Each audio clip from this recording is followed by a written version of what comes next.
একজন ভাইয়ের চোখে রড দিয়ে যখন গুঁতা মারছে তার চোখ বের হয়ে আসার মতো অবস্থা।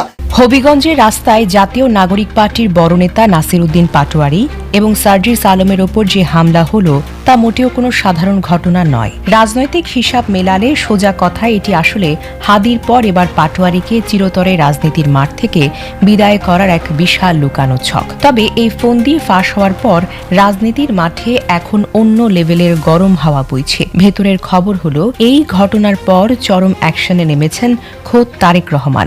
ছাত্রদলের ছেলেদের পেছন থেকে উস্কে দেওয়া বিএনপির বাঘা বাঘা নেতাদের তিনি রীতিমতো কানমলা দিয়ে সোজা করার নির্দেশ দিয়েছেন। এই কারণটা একেবারে পানির মতো পরিষ্কার। 2024 সালে হাসনাত আর সার্জিসের মতো তরুণ নেতাদের সঙ্গে পাঙ্গা দিতে গিয়েই শেখ হাসিনাকে তার 15 বছরের ক্ষমতার গদি ছেড়ে ভারতে পালাতে হয়েছিল। এরপর 2025 সালে ওসমান হাদি যখন শহীদ হন তখন পুরো দেশ কিভাবে ক্ষোভে ফেটে পড়েছিল তা সবাই জানা আছে। তারেক রহমান রাজনীতির মাঠে বেশ চালু একজন খেলোয়াড়। তিনি খুব ভালো করেই জানেন তরুণদের আইডলদের গায়ে হাত পড়লে সাধারণ মানুষের রাগ কোনোভাবেই সামলানো যাবে না। তাই দলের কোনো নেতা যদি পাটোয়ারিকে টার্গেট করার মতো বড় ভুল করে বসে তবে সেই ভুলের ফাঁদে তারেক রহমান একদমই পা দেবেন না, বরং তিনি নিজের দলের ভেতরেই নেতাদের সাইজ করে ছাড়বেন। হবিগঞ্জ আসলে কার ইশারায় এই হামলা চলেছিল তার উপস্থিতি বা পরিস্থিতি সামলাতে তারেক রহমান কিভাবে নিজ দলের নেতাদের কপাল পোড়ানোর ব্যবস্থা করেছেন তার ভেতরের আসল খবর জানলে কিন্তু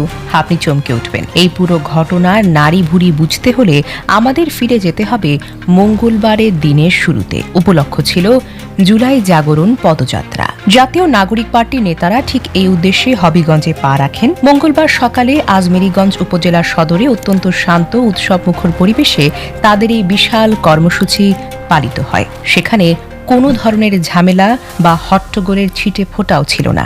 মানুষ বেশ খুশি মনে দলে দলে ছুটে আসায় পুরো পরিবেশটা ছিল একদম স্বাভাবিক। এরপর বিকেল 4:30টায় জেলা শহরের সাইফুর রহমান টাউন হলের সামনে তাদের বিশাল একটা সমাবেশ হয়। সেই সমাবেশটিও ছিল একদম সহজ সুন্দর, আর সেখানেও সাধারণ মানুষ দলে দলে যোগ দেওয়ায় বড় রকমের ভিড় তৈরি হয়। সাধারণ মানুষের এই বিশাল ঢল দেখে স্থানীয় পুরনো রাজনৈতিক দলগুলোর হাওয়া তখন থেকেই টাইট হতে শুরু করে। সবার মনে একটি কাঁপুনি ধরে যায়। নতুন এই তরুণদের দল বোধহয় তাদের পায়ের তলার মাটিটা কেড়ে নিচ্ছে। তবে হিসেব নিকেশ উল্টে যায় মঙ্গলবার সন্ধ্যার আগে। টাউন হলে সমাবেশ শেষ করে এনসিপির নেতারা যখন সার্কিট হাউসের দিকে ফিরছিলেন তখন সদর হাসপাতাল এলাকায় পৌঁছানো মাত্রই চারপাশের অবস্থা পুরোপুরিভাবেই বদলে যায়। কোনো প্রকার উস্কানি ছাড়াই আগে থেকে ওত পেতে থাকা একজন ভাড়াটে লোক হঠাৎ করেই তাদের উপরে ঝাঁপিয়ে পড়ে। এটি কোনো সাধারণ ধাক্কাধাক্কি বা স্লোগানবাজি ছিল না। যারা হামলা করেছিল তারাও কোনো সাধারণ কর্মী ছিল না। তারা একেবারে নিখুঁত ঝক কষে মাঠে নেমেছিল যেন নতুন রাজনৈতিক শক্তিকে শুরুতেই চরমভাবে শিক্ষা দিতে পারে। এরপর চারিদিক থেকে বৃষ্টির মতো ইট পাটকেল নিক্ষেপ শুরু হয়। ধাওয়া পাল্টা ধাওয়ার মধ্য দিয়ে চারপাশের পরিস্থিতি এমন এক ভয়ঙ্কর রূপ নেয় যে নাসির উদ্দিন পাটোয়ারি এবং সার্জিস আলম সহ বড় নেতাদের নিজেদের যান বাঁচাতে এদিক ওদিক ছুটতে হয়। অন্যদিকে হামলাকারীরা এতটাই বেপরোয়া ছিল তারা মিডিয়ার গাড়ি এবং পাটোয়ারির গাড়ি ভেঙে একেবারে চুরমার করে দেয়। এমনকি গাড়ির উপরে উঠে রড দিয়ে পিটিয়ে গ্লাস ভেঙে এক ভয়ের রাজত্ব কায়েম করে। প্রাণ বাঁচাতে এনসিপির নেতারা এক পর্যায়ে বাধ্য হয়ে সোনালী ব্যাংকের কেন্দ্রীয় শাখার ভেতরে গিয়ে আশ্রয় নেন। কিন্তু আক্রমণকারীদের দাপট সেখানেও থামেনি। তারা ব্যাংকটির চারিদিক থেকে ঘিরে ফেলে ভয়াবহ পরিস্থিতি তৈরি করে, যেন হলিউডের কোনো গ্যাংস্টার মুভির অ্যাকশন সিন করছে। আর সবচেয়ে আশ্চর্যের বিষয় হলো এত বড় একটা তাণ্ডব চলার সময় পুলিশ একেবারেই কাছেই উপস্থিত ছিল।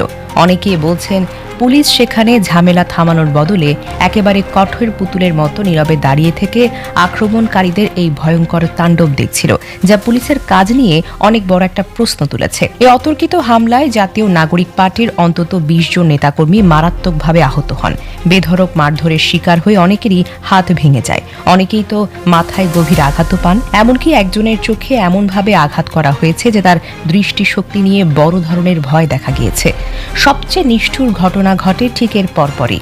আহত এই মানুষগুলোকে যখন চিকিৎসার জন্য হাসপাতালে নিয়ে যাওয়ার চেষ্টা করা হয়, ঠিক সেই সদর হাসপাতালের সামনেই দ্বিতীয় দফায় বিশাল এক মারামারি শুরু হয়। হাসপাতালের গেটের সামনে এমন নোংরা হামলা ভাবাই যায় না। যাদের জান যায় অবস্থা, তাদের উপর হাসপাতালের দরজায় গিয়ে হামলা করার মতো জঘন্য কাজ যারা করতে পারে, তাদের আসল টার্গেট কি হবে তা বুঝতে পারতে কিন্তু বুদ্ধি লাগে না। তারা শুধু ভয় দেখাতে আসেনি, বরং প্রতিপক্ষকে গায়ের জোরে চিরতরে পঙ্গু করে দেওয়ার জন্যই এই নোংরা খেলা খেলেছে। এত বড় একটি হামলার পর রাজনীতির মাঠে শুরু হয়েছে একের পর এক দোষারোপ। জাতীয় নাগরিক পার্টির জেলা শাখার আহ্বায়ক আবু হেনা মোস্তফা কামাল অত্যন্ত কড়া ভাষায় জানিয়ে দিয়েছেন, এই হামলার জন্য ছাত্র দলের নেতারাই পুরোপুরিভাবে দায়ী। তার জোরালো দাবি, ছাত্র দলের নেতারাই মূলত আড়ালে আবডালে বসে এই পরিকল্পিত হামলার মাস্টার প্ল্যান সাজিয়েছিল। কিন্তু এই দাবির বিপরীতে জেলা ছাত্র দলের সভাপতি শাহ রাজীব যে চতুর জবাব দিয়েছেন তা শুনে সবাই রীতিমতো তাজ্জব বনে গেছেন। শাহ রাজীব অত্যন্ত চালাকির সাথে হামলার দায় পুরোপুরিভাবে অস্বীকার করেছেন। তিনি উল্টো যাদের উপর হামলা হয়েছে তাদেরই দোষারোপ করে বসেন, কিন্তু সাফ সাফ জানিয়ে দেন, হবিগঞ্জ শহরে যদি কেউ এসে উল্টাপাল্টা বক্তব্য দিয়ে শহরকে গরম করতে চায় তবে তার দায়ভার তাকে নিতে হবে। তার এই কথার সোজা মানে হলো হামলাটি কোনো দলের নির্দেশে হয়নি, বরং সাধারণ মানুষ রাগ করে এই হামলা করেছে। শাহ রাজীবের এই গলাবাজি আর চতুর মুক্তিকে রাজনীতির হিসাব রক্ষকরা সির্ফ মানুষকে ঘোল খাইয়ের ফন্দি হিসেবে মনে করেছেন। বাংলাদেশের রাজনীতিতে যখনই বড় ধরনের কোনো হামলার ঘটনা ঘটে তখনই বিক্ষুব্ধ জনতা নামক একটি কাল্পনিক ঢাল ব্যবহার করা হয় নিজেদের পিঠ বাঁচাতে। কিন্তু সাধারণ মানুষ কি হঠাৎ করে এত সুন্দর ছক কষে কোনো নেতার উপর ঝাঁপিয়ে পড়তে পারে?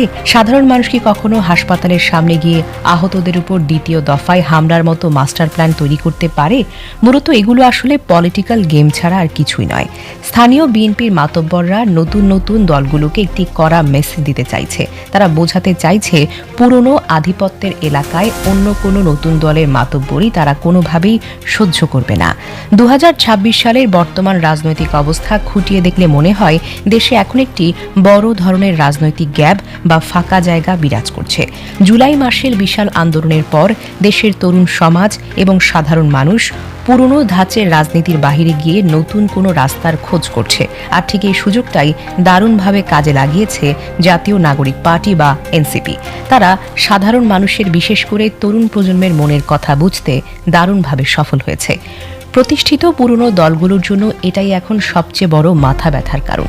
নতুন কেউ এসে রাজনীতির মাঠ দখল করে নিলে পুরনো নেতাদের গদি হারানো একেবারেই নিশ্চিত। পাটোয়ারি এবং সার্জিস আলমরা যখন সারা দেশে ঘুরে ঘুরে নতুন প্রজন্মের মধ্যে এক দারুণ জাগরণ তৈরি করছেন, তখন পুরনো সিন্ডিকেটগুলো নিজের গদি বাঁচানো নিয়ে রীতিমতো কপাল চাপড়াচ্ছে। হবিগঞ্জের এই হামলা তাদের সেই গদি বাঁচানোর লড়াইয়ের একটি নতুন নমুনা। আক্রমণকারীরা চেয়েছিল বড় নেতাদের ওপর এমন এক তাণ্ডব চালাবে যা পুরো দেশে এনসিপির যে বিশাল নেটওয়ার্ক তৈরি হচ্ছে তার মধ্যে কাঁপুনি ধরিয়ে দেবে। তারা একটি আতঙ্কের উদাহরণ তৈরি করতে চেয়েছিল যাতে ভবিষ্যতে সাধারণ শিক্ষার্থীরা নতুন কোনো রাজনৈতিক দল গড়ার সাহস না পায়। তবে স্থানীয় বিএনপি নেতাদের এই নোংরা ছক আর মাতব্বরি উল্টো বুমেরাং হয়ে ফিরে এসেছে বিএনপির ঘাড়ে। আর ঠিক এখানেই মাঠে হাজির হয়েছেন দলের প্রধান নেতা তারেক রহমান। ভেতরের খবর হলো, হবিগঞ্জের এই ঘটনার পর তারেক রহমান মোটেও চুপ করে বসে নেই। তিনি খুব ভালো করেই বুঝতে পেরেছেন স্থানীয় নেতাদের অতি উৎসাহ এবং গায়ের জোর দেখানো দলের জন্য কত বড় বিপদ ডেকে আনতে পারে। তারেক সরকার খুব ভালো করেই জানে 2024 সালে শেখ হাসিনা ঠিক একই ভুল করে চরম পরিণতি ভোগ করেছিল। তরুণ প্রজন্মের শক্তিকে পাত্তা না দিয়ে তাদের জোর করিয়ে দমিয়ে রাখার চেষ্টা করেছিলেন তিনি, যার বিশাল মাসুল তাকে গুনতে হয়েছে ক্ষমতা ছেড়ে দেশ থেকে পালিয়ে যাওয়ার মাধ্যমে।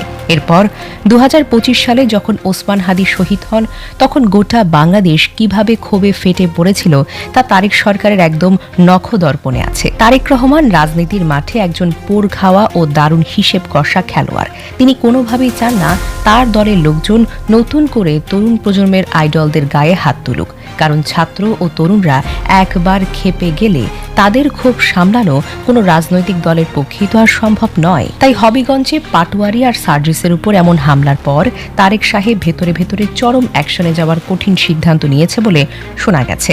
স্থানীয় যেসব বাঘা নেতা নিজের গদি বাঁচাতে ছাত্রদলকে ব্যবহার করে এমন একটি হটকারী ছক তৈরি করেছে, তাদের রীতিমতো নাকানি চুবানি খাওয়ানোর করা নির্দেশ দেওয়া হয়েছে বলেও ওপর মহল থেকে জানা গেছে।